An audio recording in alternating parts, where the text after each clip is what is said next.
Yes, I would say so. In the first place, we have consistently, through Jeff, I think, more than anybody else, incubated programs. Once we knew they were successful, we looked for partners. And as the partners got more and more comfortable with the projects, we would decrease our involvement and made sure that they could stand on their own feet. That has been continuing. And then to our grantees, we gave them 3 years' notice that we were going to stop funding them. And we told our employees what we were doing. And those who wanted to stay could stay. Those who said, well, wait a minute, we've had a great time here, but we got to think of our own future, decided to leave. There were very, very few of those. But some of them did go.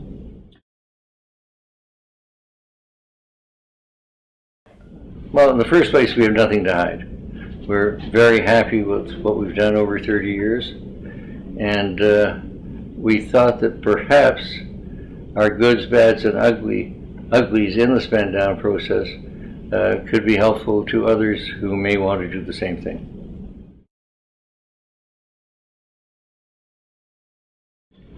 I think in the first place, those of us who have foundations can fund them rather easily because of government help. Because if you make a capital gain, you don't have to pay capital gains tax if you give it to a foundation. So it's just that simple. Therefore, that form works for many, many people. I think there are thousands of foundations in the United States who have taken advantage of that, and all one has to do is spend 5%. Now, heck, you can pay a clerk 5%, or a few clerks, and give to nothing. I think that's wrong, by the way. I think you should be forced to give away at least 5% of your capital. And if you want to have more people or less people, that's your problem. But I think it enabled us to become a proactive foundation, hire people, hire very good people, and whether we grew or didn't grow was part of the foundation, and it was a discipline, because the foundation has so much money. Now, if you're a funder, you take it out of your own pocket. If you have a good year, you'll give more. If you have a bad year, you give less. But with a foundation, you usually have commitments for gifts, and you have to live up to them.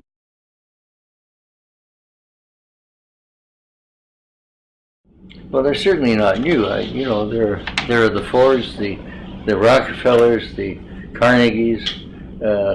They were doing all kinds of wonderful things almost 100 years ago. Then what happened was, as far as I know, is there were a lot of independent, let's put in brackets, agencies or groups that were calling on people to give. And at one stage of the game, the United Way was formed, the Catholic Charities was formed, Jewish federations were formed in order to get around this problem of people calling on them every day and having one major campaign. Then what happened was these major campaigns sort of ran out of money to fund the ever-growing agencies. The agencies then started going out to ask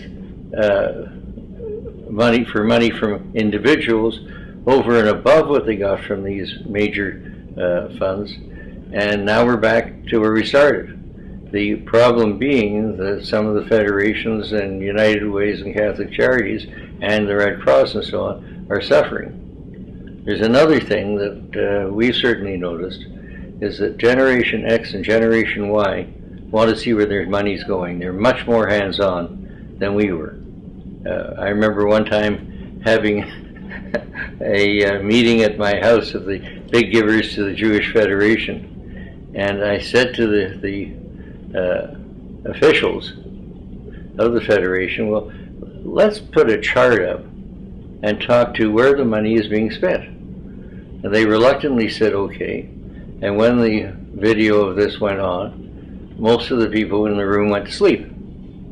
If you tried that today there would be shouts and people would have their hands up saying, well, I don't want to give to that, or I don't want to give to that, and how about this, and how about that? Because people are really, really interested. I think that's right.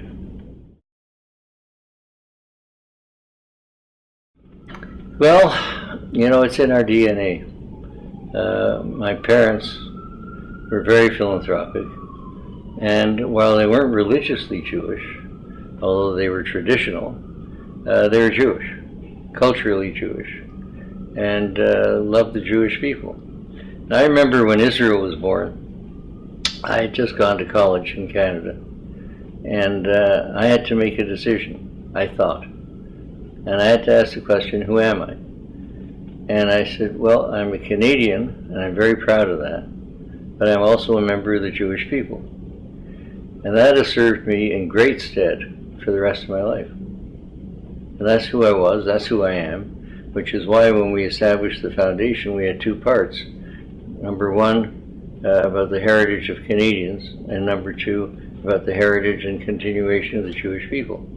So we appealed to young people's search for identity. I think that's what we've been doing. That's really very simple. I watched it, and I thought that it seemed to be a group that had great merit. It was something I was doing anyway, and I said to myself, well, perhaps if I do it as a Canadian, other Canadians will follow. So far nobody has, but I hope that'll still happen. And I must say, I went to my first meeting last spring, and it was superb. I think they're going to become quite an organization. They've already gotten together a group of children of these funders, and I think that will provide a lot of leadership in the future. I never thought about a legacy. In fact, it was funny. A few years ago I said, well, I'll go down in history as the guy who brought Major League Baseball to Canada through the Montreal Expos. Then I said to myself, well, I'll be the guy who co-chaired Birthright and did all that. And then I was, unfortunately for both of us, married to a woman for a short period of time, and we wanted to show that it was a friendly divorce, so I gave a divorce party. And I said, well, that's interesting. Now I'll go down in history as the guy who gave a divorce party. So I don't know about legacy. I don't really give a damn about legacy. I've been taught all my life to do what you can do while you're alive and let the future take care of itself.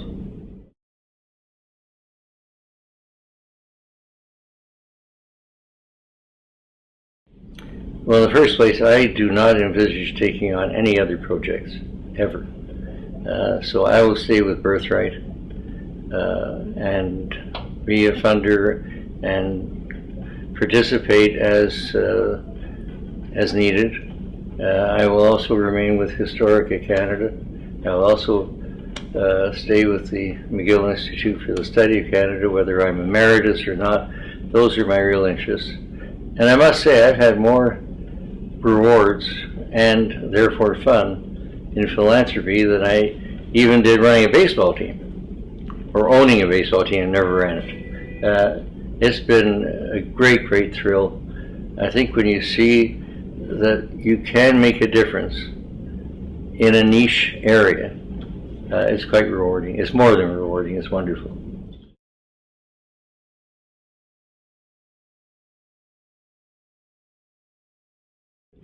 There are two things. Number one, if you're going to go into philanthropy, be serious about it.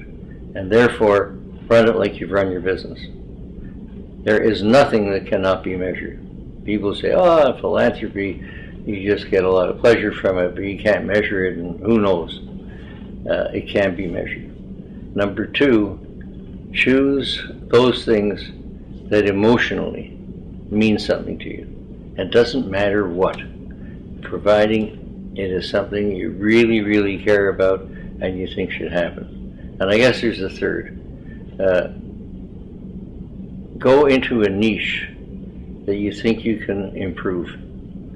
none of us can save the world. Even Gates and Buffett cannot save the world.